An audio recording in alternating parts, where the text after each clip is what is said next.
అండి, welcome back to Pratibha collections. On huge demand ఒక item అయితే తెప్పించేశారండి. అది ఇప్పుడు మీకు చూపిస్తాను. అదేంటో కాదు, చంద్రహారం అండి. ఫుల్ ట్రెండింగ్లో ఉంది కదా ఇప్పుడు.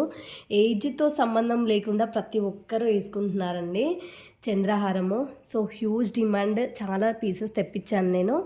ఈ సైడ్ బ్రోచ్ చూసారా, చాలా బాగుందండి. మనం ఎగ్జాక్ట్ ఈ చంద్రహారం చైన్ కూడా అండి చాలా ప్రీమియం క్వాలిటీ, చాలా బాగుంది. అండ్ ఇందులో మనకి ఇంకా డిజైన్స్ కూడా అవైలబుల్ ఉన్నాయండి. చూసేయండి ఒకసారి. మీకు ఏది కావాలంటే అది నాకు స్క్రీన్ షాట్ పెట్టేసి వాట్సాప్ నెంబర్కి మెసేజ్ చేసేసేయండి. ఇదిగోండి, ఇది ఒక డిజైన్, ఇది ఒక ఫ్లవర్ ప్యాటర్న్ వస్తుంది, ఇది ఒక డిజైన్. ఇందులో డిజైన్స్ అన్నీ చూసుకోండి ఒక్కసారి. అండ్ ఏ డిజైన్ కావాలంటే అది నాకు స్క్రీన్ షాట్ పెట్టేసేయండి. క్వాలిటీ అయితే ఎగ్జాక్ట్ గోల్డ్ లానే ఉందండి. షైనింగ్ కానివ్వండి, మీరు వేసుకుంటే 100% గోల్డ్ లుక్కే వచ్చేస్తుందండి. దీని ప్రైస్ వచ్చేసి జస్ట్ 550 రూపీస్ అండి. అండ్ ఎలాంటి కొరియర్ ఛార్జెస్ కూడా లేవు. ఫ్రీ షిప్పింగ్ అండి. 550 రూపీస్ ఫ్రీ షిప్పింగ్. కావాలనుకునే వాళ్ళు చాలా ఫాస్ట్గా బుక్ చేసుకోండి. Thank you.